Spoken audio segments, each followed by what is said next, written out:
The flames licked at the edges of my childhood photo album, turning my 8th birthday party into ash. I watched my mother's smile melt away first, then Charlotte's gap-toothed grin, then my father's distant eyes. The fire ate through 20 years of forced family memories in less than 5 minutes. My name is Sloane, and I was about to disappear. The Greyhound bus idled behind me, diesel fumes mixing with the smoke from my impromptu bonfire.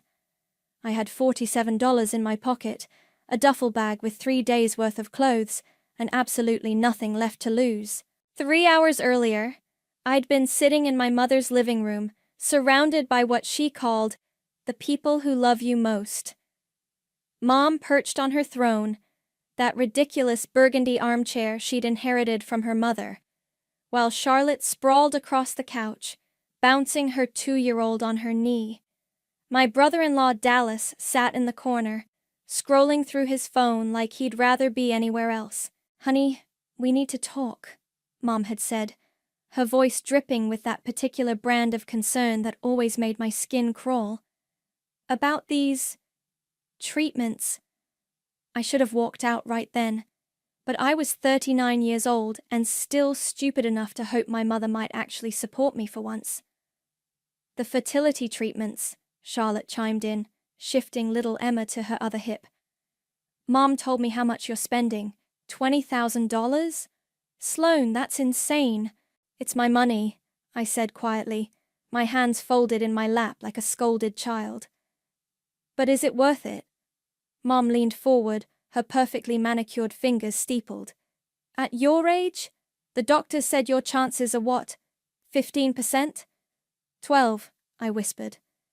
12%, she repeated, like she was savoring the number. And meanwhile, Charlotte's struggling to keep food on the table for her babies. There it was, the real reason for this intervention. Charlotte's eyes filled with crocodile tears on cue. "I hate asking, Sloane. You know I do. But Emma needs new clothes, and Marcus starts preschool next month, and Dallas's hours got cut again." "I'm not asking you to choose," Mom interrupted, though we all knew that was exactly what she was doing. "I'm just saying, maybe it's time to accept that some dreams aren't meant to be. You could help your sister, be the amazing aunt you already are, and stop putting yourself through this torture." The room went silent, except for Emma's babbling and the tick of Mum's antique clock. I stared at the coffee table, at the stack of Charlotte's bills Mum had conveniently arranged there, like evidence in a trial.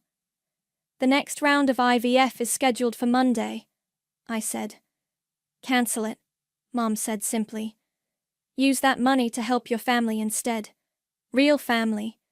Living, breathing children who need you right now." I looked at Charlotte, who was studying her chipped nail polish with sudden fascination. I looked at Dallas, who hadn't looked up from his phone once during this entire ambush. I looked at my mother, who was smiling that patient, loving smile that had manipulated me for 39 years. "You're right," I said, standing up. "Some dreams aren't meant to be." Mom's face lit up with triumph. "Oh, sweetheart, I knew you'd understand. You're so much more mature than—" "I'm not talking about motherhood," I said, walking toward the door. "I'm talking about having a family that actually gives a damn about me." The silence that followed was deafening. "Sloane, don't be dramatic," Mom called after me. "Come back here and let's discuss this like adults."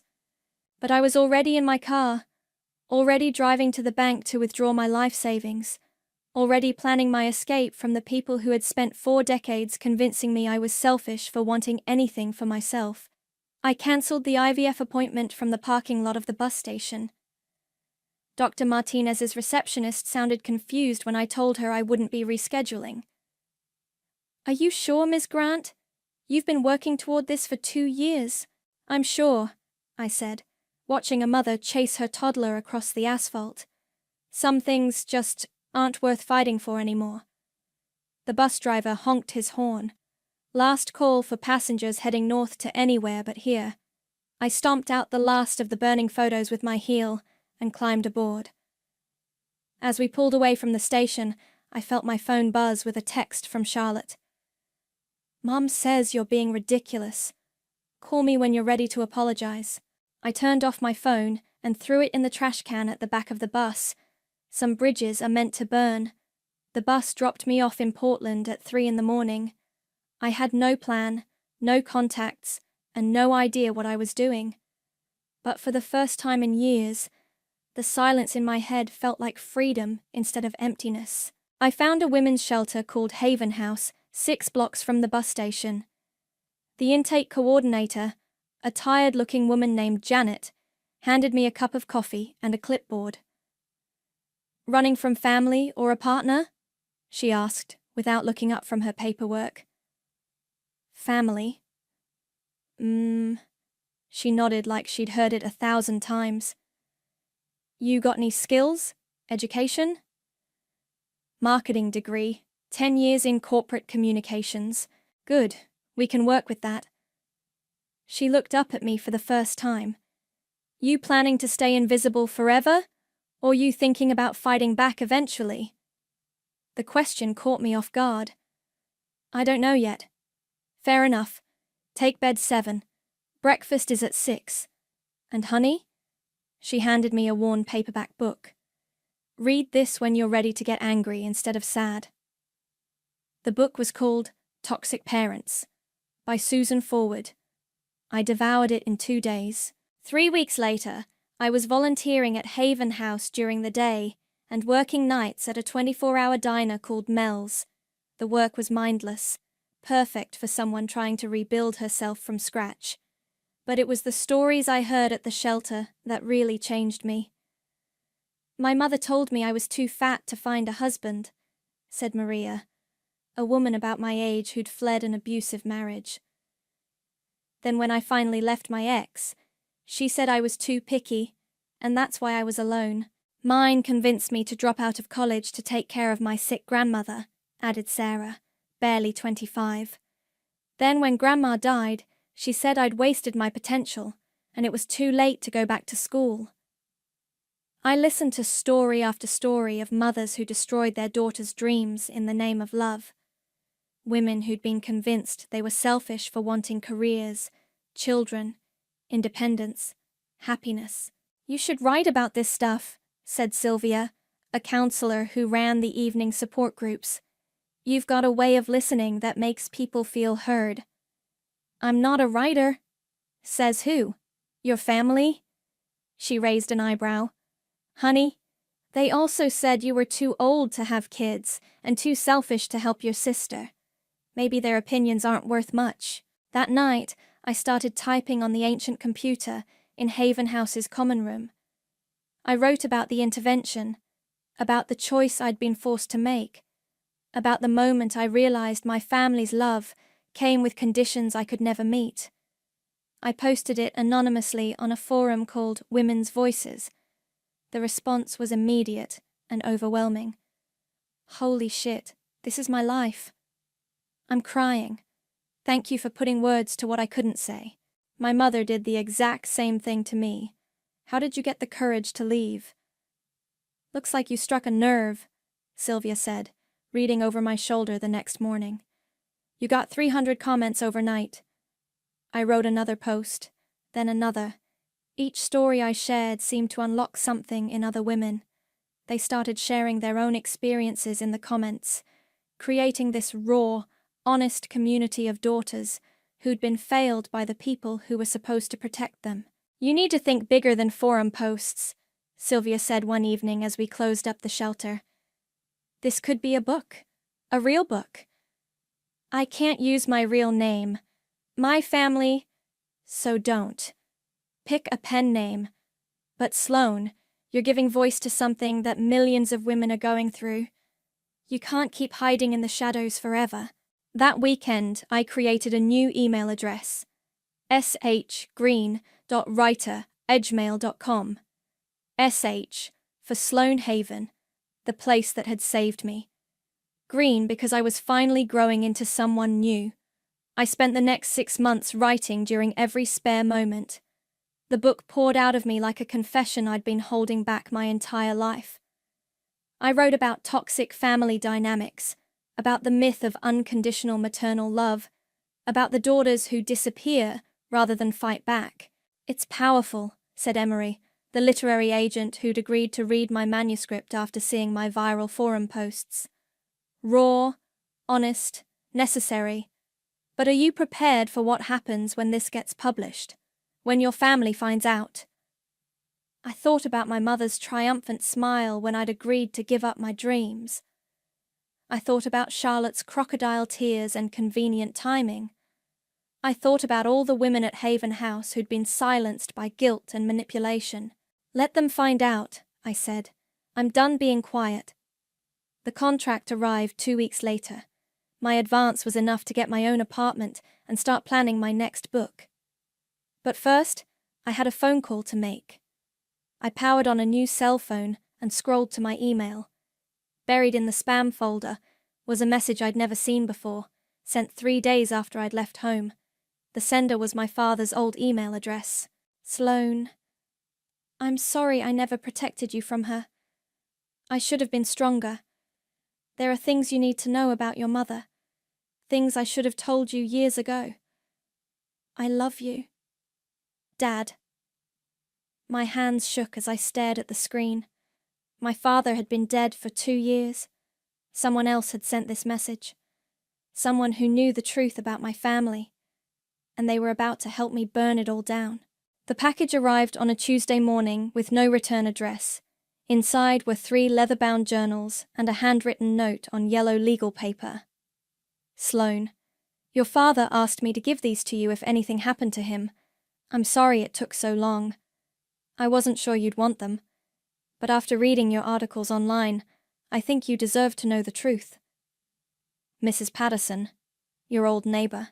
I remembered Mrs. Patterson vaguely, a quiet woman who lived 2 houses down and always waved from her garden. I had no idea she'd been in contact with my father.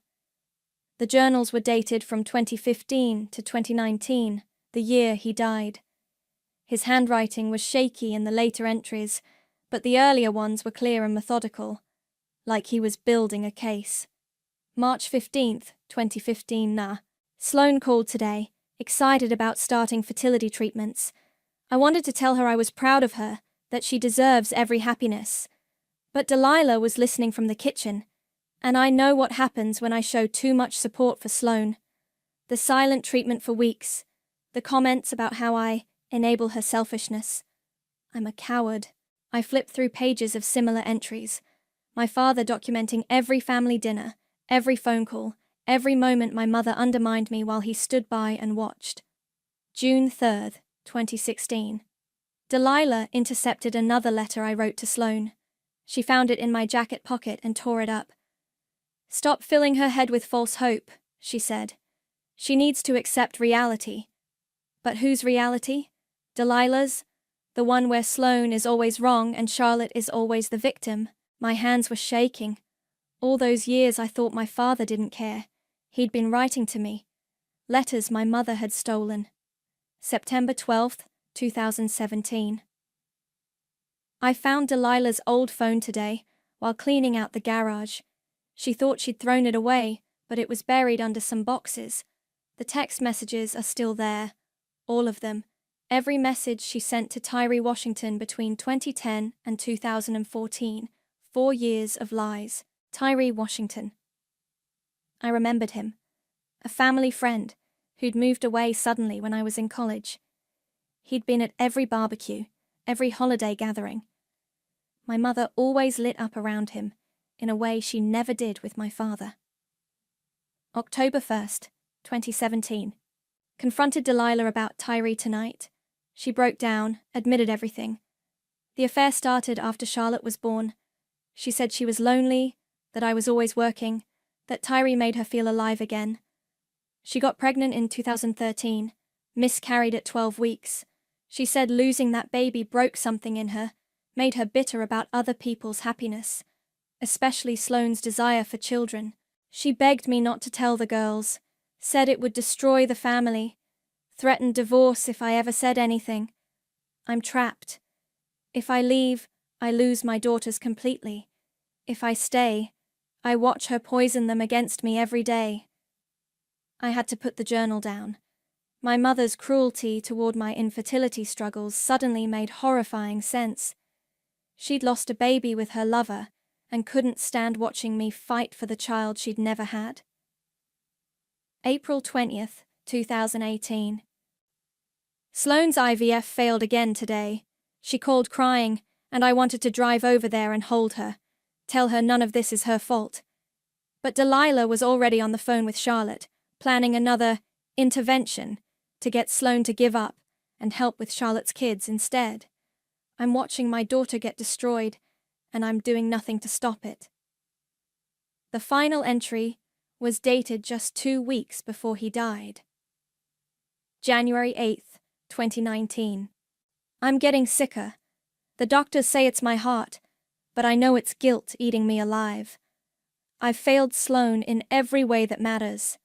I should have protected her from Delilah's manipulation. Should have told her the truth about the affair, about why her mother resents her so much. Should have been the father she deserved instead of a coward who chose peace over principle. I'm writing everything down. Every lie, every manipulation, every stolen letter. If something happens to me, maybe someday Sloane will understand that I loved her, that I was just too weak to show it. I closed the journal and walked to my kitchen window, staring out at the Portland skyline. My father hadn't been the distant, uncaring man I'd believed him to be. He'd been a prisoner in his own home, watching his wife destroy his daughter while he documented the abuse like a war correspondent. My phone buzzed. A Facebook message from Charlotte. "Mom is sick. She needs you. Please come." I stared at the message for a long time. Then I opened my laptop and started typing a response to my publisher. "Emery, I need to move up the publication date for the book, and I want to use my real name on the cover. It's time my family knew exactly who they're dealing with." I hit send, then replied to Charlotte.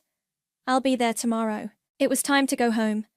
Not as the broken daughter who'd fled in the night, but as the woman who'd learned to weaponize the truth. My mother wanted to see me? Perfect. I had some questions about Tyree Washington. The hospital smelled like disinfectant and broken promises. I found my mother in room 314, looking smaller than I remembered. Her hair was thinner, grayer, but her eyes still held that calculating sharpness I knew so well. "Sloane?" She struggled to sit up straighter. "Oh my God, you look different." I was wearing a tailored black dress and heels that cost more than I used to make in a month. My hair was shorter, professionally styled. I looked like someone who mattered now. "Hello, Mom." "I can't believe you came. After all this time, I thought—" She reached for my hand, but I stepped back. "Where's Charlotte?" Mom's face tightened. "She had to take the kids to Dallas's mother's house. She'll be back soon." "When?" "Well, I'm not sure exactly." "Mom." I sat down in the visitor's chair, crossing my legs. "How long has Charlotte been gone?" The silence stretched between us. Mom picked at her blanket, suddenly fascinated by a loose thread. 3 weeks, she whispered. 3 weeks. And where has she been for the past 3 weeks while you've been in the hospital? She has her own life, Sloane. Her own responsibilities. Right, of course she does. I pulled out my phone and opened my notes app. So, let me understand this. Charlotte needed $20,000 of my money because she was struggling so much. But she can afford to disappear for 3 weeks when you're sick. Don't be cruel. She's doing her best.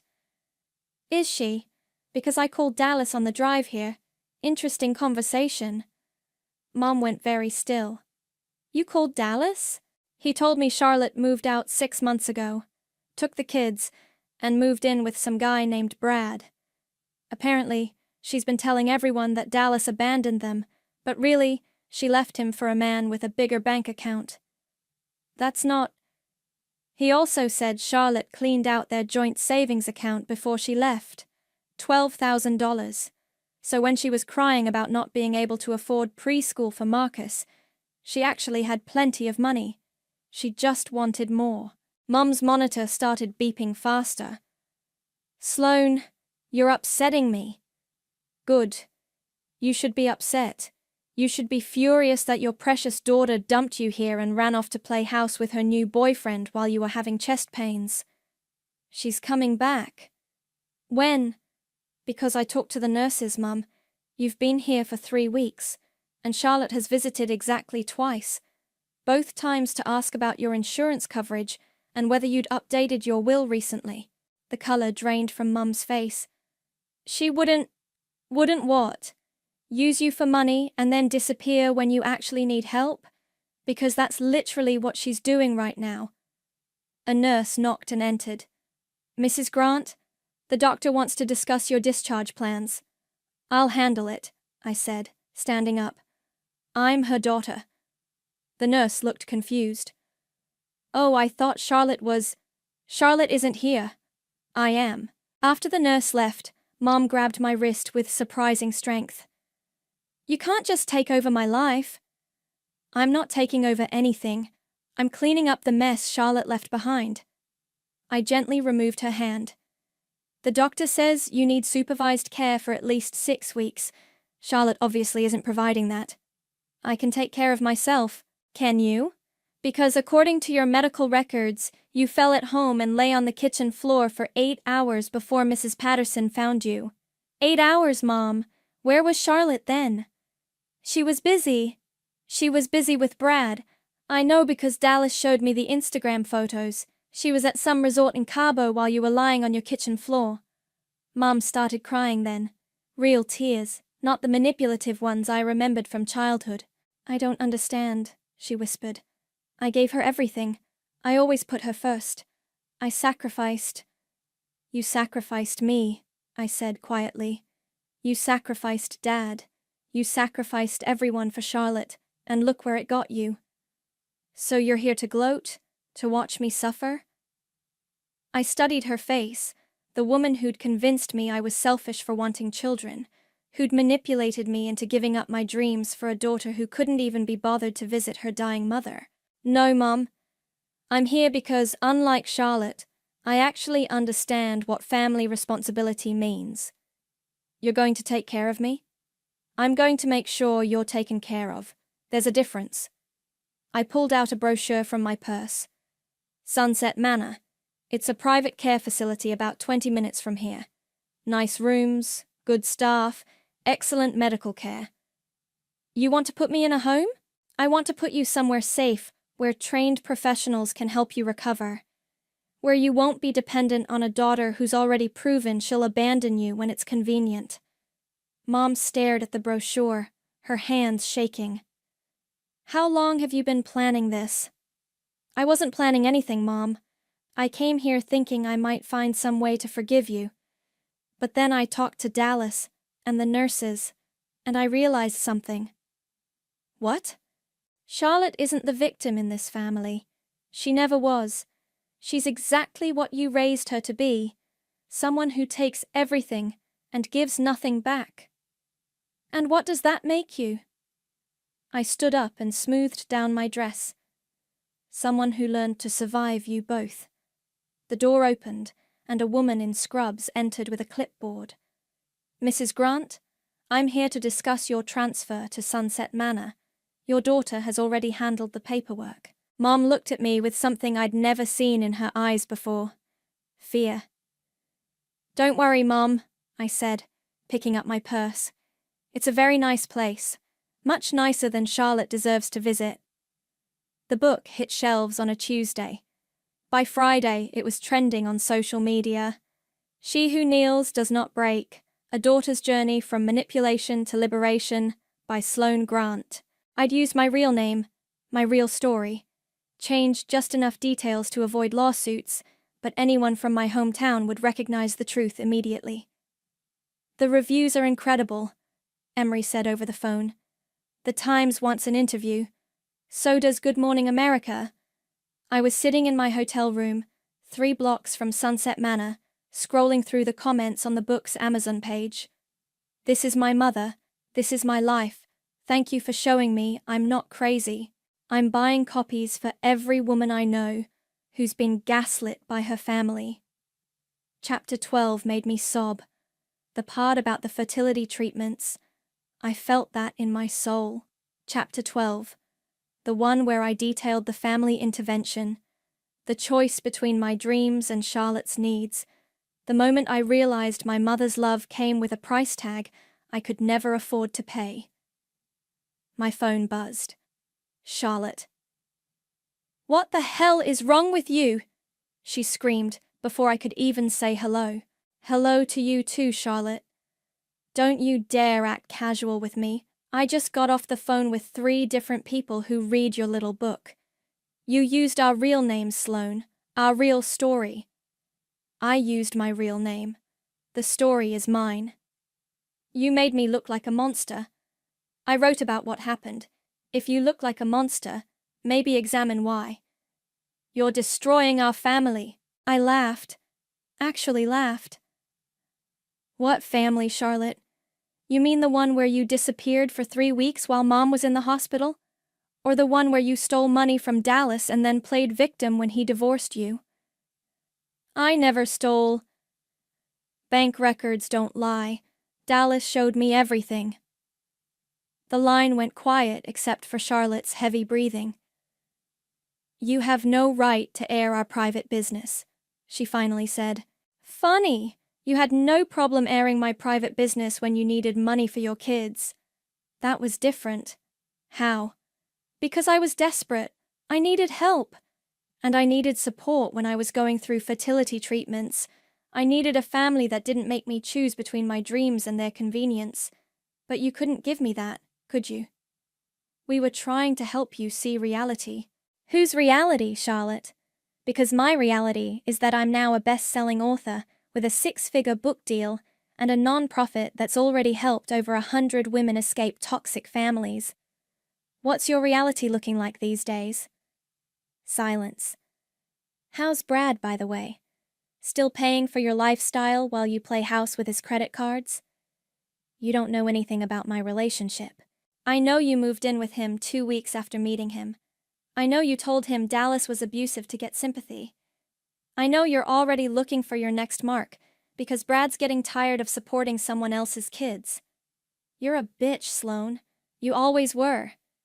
"Maybe, but I'm a bitch with a platform now, and a voice, and the ability to make sure other women don't get manipulated the way I was. Mom is devastated. She's been crying for days." "Has she?" Because when I visited her yesterday, she seemed more concerned about whether the book would affect her insurance coverage. "She's sick, Sloane. She could die. And this is how you treat her?" "This is how I treat someone who spent 40 years convincing me I was selfish for wanting anything for myself. Someone who stole letters from my father and manipulated me into giving up my chance at motherhood so her favorite daughter could have spending money. You don't know what you're talking about." "Don't I? Ask Mom about Tyree Washington sometime. Ask her about the baby she lost in 2013. Ask her why she really hated watching me try to get pregnant." The silence stretched so long, I thought Charlotte had hung up. "What are you talking about?" she whispered. "Ask her, Charlotte. Ask her why she was so eager to sabotage my fertility treatments. Ask her what she was really protecting when she made me choose between my dreams and your needs." "You're lying." "Am I? Because I have Dad's journals, all of them. Every detail of Mom's 4-year affair with Tyree. Every stolen letter he tried to send me. Every moment he documented her destroying our family while he was too scared to stop her." "That's impossible. Dad never..." "Dad never what? Never cared? Never paid attention? He documented everything, Charlotte. Every lie, every manipulation. Every time Mom convinced us he didn't love us, when really she was just making sure we never got too close to him." Charlotte was crying now. "Why are you doing this?" "Because someone has to tell the truth. Because there are thousands of women out there who think they're crazy for feeling unloved by their mothers. Because silence protects the wrong people. The Today Show called me, she said quietly. They want to interview me about the book. Are you going to do it? I don't know. What would I even say? You could try telling the truth for once. About Mom, about the money, about why you really came back when she got sick. What do you mean? I mean the will, Charlotte. I know you've been asking about the will. I know you're hoping she dies soon so you can inherit everything and solve your money problems. That's not. The lawyers called me yesterday. Apparently, Dad changed his will before he died. Left everything to me. Mom never told you, did she? The phone went dead. I set it aside and opened my laptop. The Today Show interview was scheduled for Monday morning. It was time to tell the world exactly what kind of family I'd escaped from, and why I'd never look back. The Today Show interview aired on Monday morning. By Tuesday afternoon, my mother was sitting in my hotel lobby. She'd somehow convinced the staff at Sunset Manor to let her leave for a few hours. She was in a wheelchair, oxygen tank beside her, but her eyes burned with the same fury I remembered from childhood. We need to talk, she said, when I approached her in the lobby. Do we? Privately? I gestured toward the elevator. Room 412. Getting her upstairs was a production. The oxygen tank, the wheelchair, the concerned looks from other guests. But Mum was determined, and when Delilah Grant wanted something, she usually got it. You've destroyed everything, she said the moment I closed the hotel room door. Have I? The whole town is talking. Mrs. Patterson won't even look at me. The nurses at the facility whisper when they think I can't hear them. I sat down across from her, crossing my legs. What did you expect would happen when you spent 40 years treating people like chess pieces? You had an affair with Tyree Washington for 4 years. You got pregnant with his baby. You lost that baby, and then spent the next 6 years punishing me for wanting children because it reminded you of your own loss. Mum's face went white. How do you? Dad's journals. He documented everything. Every lie you told, every letter you stole from me, every time you manipulated Charlotte and me against each other. Your father was a weak man who... My father was a man trapped in a marriage with a narcissist who threatened to destroy his relationship with his daughters if he ever told the truth. Mum fumbled with her oxygen mask, taking several deep breaths before speaking again. You don't understand what it was like, being married to someone who was never there, who cared more about work than his family. So you cheated. I was lonely, and then you got pregnant. It was an accident. I never meant for it to happen. But it did happen, and when you lost that baby, you decided that no one else deserved to be happy either. Mom started crying then, ugly sobs that shook her whole body. I loved that baby. I loved Tyree. He made me feel alive in a way your father never did. So why didn't you leave Dad and marry Tyree? Because he didn't want me. The words exploded out of her. When I told him I was pregnant, he panicked, said he wasn't ready to break up his marriage, that we needed to slow things down. And then when I lost the baby... She wiped her nose with a tissue. He said maybe it was for the best. Maybe it was a sign we should end things. So he dumped you. He moved away 3 months later, got a job in Seattle, never even said goodbye. I stared at my mother, this woman who had controlled every aspect of my childhood, who had convinced me I was selfish and demanding and too much trouble. She looked pathetic now, crying over a man who'd abandoned her a decade ago. So you punished me instead, I said quietly. I didn't punish you.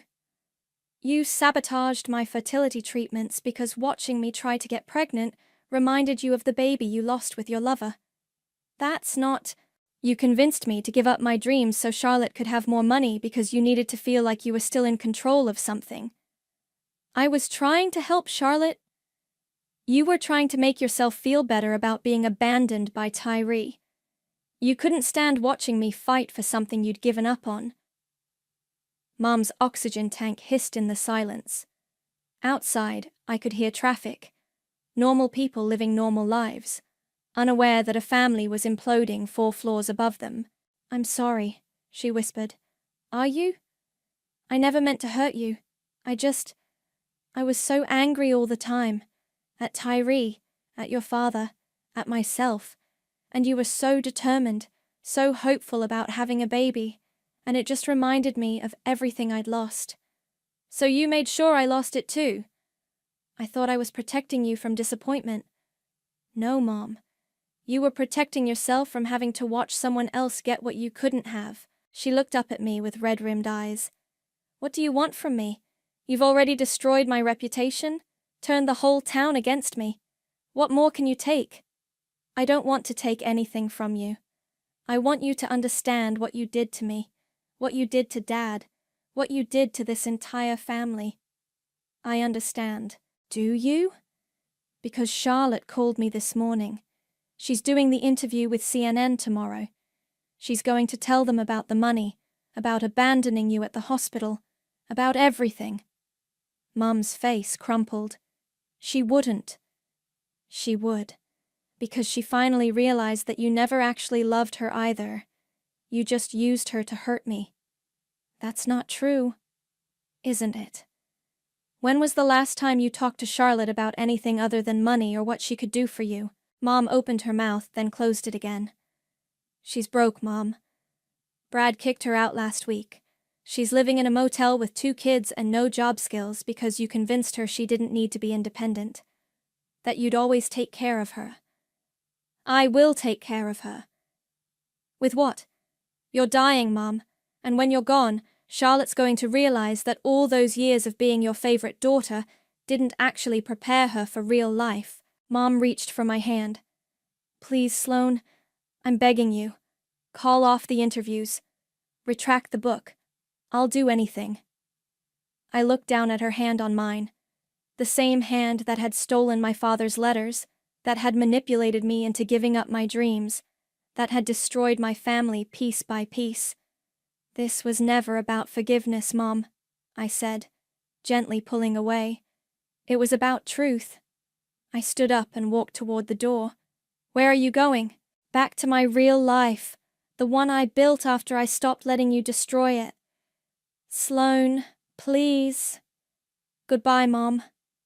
I closed the door behind me and walked toward the elevator, leaving her alone with her oxygen tank and the consequences of 40 years of choices. For the first time in my life, I felt completely free. Charlotte's CNN interview aired on Thursday. I watched it from my lawyer's office in Portland. My sister has painted this picture of our family that just isn't true, Charlotte said, dabbing at her eyes with a tissue. Yes, we had problems. Every family does. But she's made us sound like monsters. The interviewer, a sharp-eyed woman named Rebecca, leaned forward. But you did ask your sister to give up her fertility treatments to help pay for your children's expenses, correct? It wasn't like that. We were concerned about her. She was spending all this money on something that wasn't working, and she was getting more depressed with each failure. We thought maybe if she focused on being an aunt instead. And where were you when your mother was hospitalized 3 weeks ago? Charlotte's composure cracked slightly. I was dealing with my own crisis. My marriage was falling apart. I had 2 small children. You were in Cabo with your new boyfriend, according to social media posts. I needed a break. I was having a breakdown. While your mother was alone in the hospital. Sloan makes it sound like I abandoned her, but I visited. I called.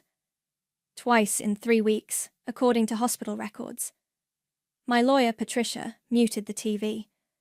She's not doing herself any favors. No, she's not. Patricia opened a thick file on her desk. We need to discuss your father's estate. Your mother has been contesting the will. On what grounds? She claims your father wasn't mentally competent when he changed it. Says he was depressed and not thinking clearly. I pulled out my phone and scrolled to a photo I'd taken of one of Dad's journal entries. He documented his decision to change the will, explained his reasoning in detail. He was protecting his assets from Mum's manipulation. The estate is worth more than your mother led you to believe. The house, the life insurance, his retirement accounts, it's close to $800,000. I stared at the number. I had no idea. Your mother knew. She's been managing the finances since your father's death, paying herself a monthly caretaker fee from the estate accounts. She's been stealing from Dad's estate. Legally, it's complicated. But morally? Yes. Patricia slid another document across the desk. There's something else. Your mother took out a loan against the house 6 months ago. $50,000. For what? According to the bank records, she gave the money to Charlotte. The pieces clicked into place. Charlotte knew about the inheritance. She knew she wouldn't get anything when Mom died, so she convinced Mom to give her money while she was still alive. It appears so. And now that your book has exposed the family dynamics, your mother is desperate to contest the will so she can leave everything to Charlotte instead. I unmuted the TV. Charlotte was still talking, tears streaming down her face. Sloane has always been jealous of me. She couldn't have children, so she resented that I could. She couldn't maintain a relationship with our mother, so she's trying to destroy mine. But you haven't visited your mother in weeks, Rebecca pointed out. I'm planning to. I've been trying to get my life together so I can take care of her properly. By moving in with a man you'd known for 2 weeks. Charlotte's face flushed. My personal relationships have nothing to do with... Your sister claims you've been asking about your mother's will. Is that true? I was concerned about her future care, about making sure she had enough money for medical expenses.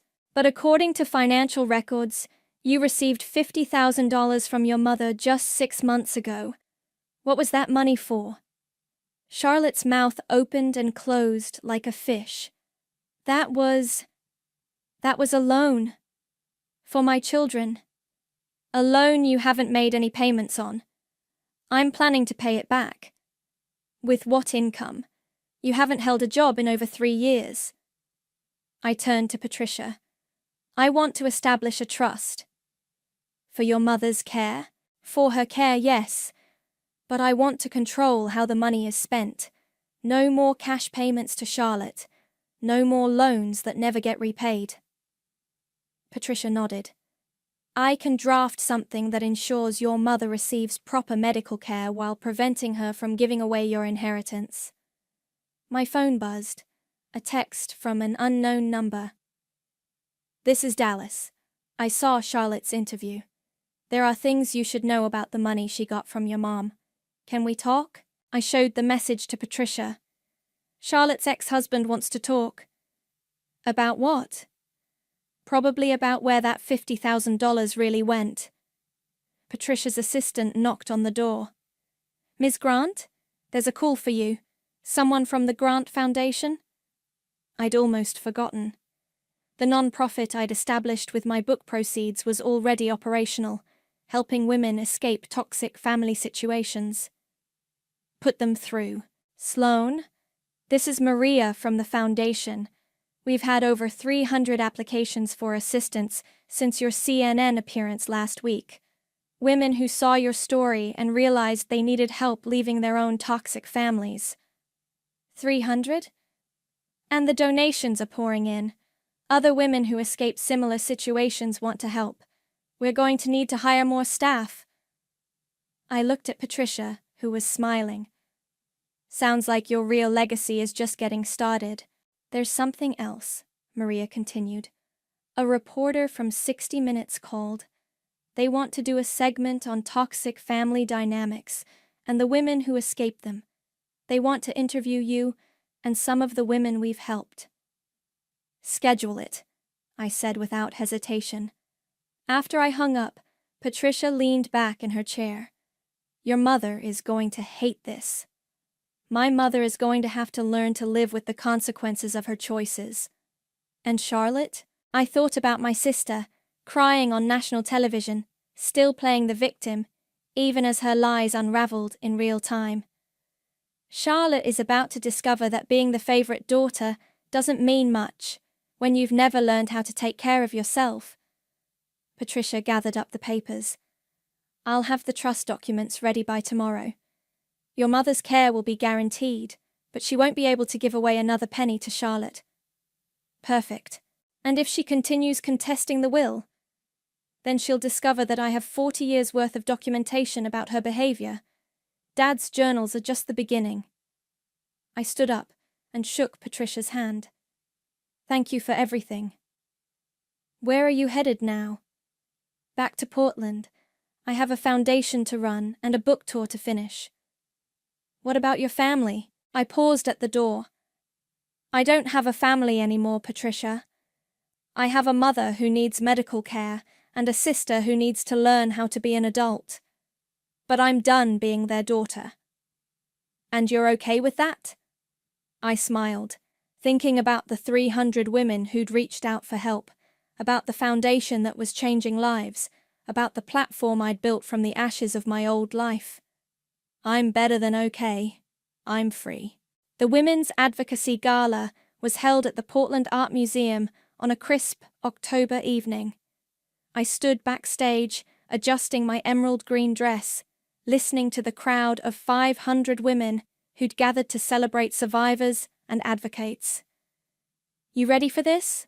Sylvia asked, appearing beside me with a glass of water. As ready as I'll ever be. Through the curtain, I could see the audience. Women of all ages, many holding copies of my book. Some had traveled from across the country to be here. The Grant Foundation had helped over 1,000 women in the past 8 months, and tonight we were announcing our expansion to include legal aid services. Ladies and gentlemen, the MC announced, please welcome our keynote speaker, best-selling author and founder of the Grant Foundation, Sloane Grant. The applause was thunderous. I walked onto the stage, no longer the trembling woman who'd fled her family's manipulation. The lights were bright, but I could see faces in the crowd. Women who'd found their voices, who'd escaped their own toxic families, who'd learned to choose themselves. Thank you, I said into the microphone. When I started writing about my experience, I thought I was just telling one woman's story. I had no idea how many of us there were. A woman in the front row nodded, tears already streaming down her face. I want to read you something, I continued, pulling out my phone. This is from an email I received yesterday. I cleared my throat and began reading. Dear Sloane, I'm writing this from my new apartment. It's small, and I'm eating ramen for dinner. But it's mine. 6 months ago, I was living with my mother, who convinced me I was too stupid to live on my own, too ugly to find love, too weak to succeed at anything. Your book showed me that her voice in my head wasn't the truth. It was her fear. I got a job, saved money, and moved out last week. I'm 28 years old, and I'm finally free. Thank you for showing me it was possible. Sarah. The applause erupted again.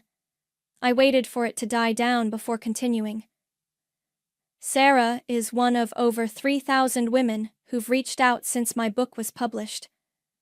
3,000 women who thought they were alone, who thought they were crazy, who thought they deserved the treatment they were receiving from the people who were supposed to love them. My phone buzzed on the podium, a text message. I glanced down and saw Charlotte's name. Mom died this morning. Funeral is Thursday. I stared at the message for a moment, then turned off my phone and looked back at the audience. The hardest part about escaping a toxic family isn't the leaving, I said. It's learning to trust yourself again.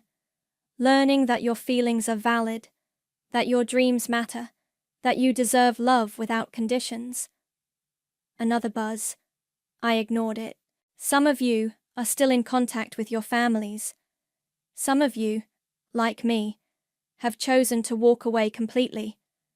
Both choices are valid. Both choices are brave. The only wrong choice is staying silent about what happened to you. After my speech, I was surrounded by women wanting to share their stories, to thank me, to ask for advice. It was overwhelming and beautiful, and exactly what I'd hoped for when I first started writing. Emery found me near the silent auction tables. Incredible speech! How are you feeling? Proud, I said, and meant it. I saw you got a text during the speech. Everything okay? I pulled out my phone. 3 more messages from Charlotte. Please come to the funeral. I know we haven't talked, but she was still our mother. I'm sorry about everything. I understand now. My mother died, I said simply. Emery's face softened. Oh, Sloane. I'm so sorry. Do you want to leave? No, this is where I belong tonight. A young woman approached us, clutching a worn copy of my book. Ms. Grant, I just wanted to thank you. I left my family after reading your book. It was the hardest thing I've ever done, but also the best. What's your name? Jessica. What are you doing now, Jessica? I'm in nursing school. I always wanted to be a nurse, but my parents said it was too hard, that I wasn't smart enough. I start my clinical rotations next month. That's incredible. You should be proud of yourself. I am.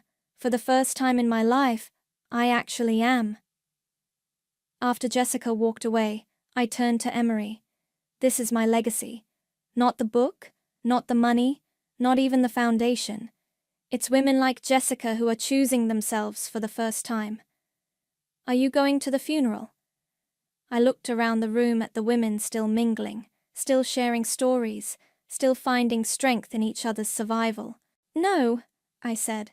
I buried my mother a long time ago.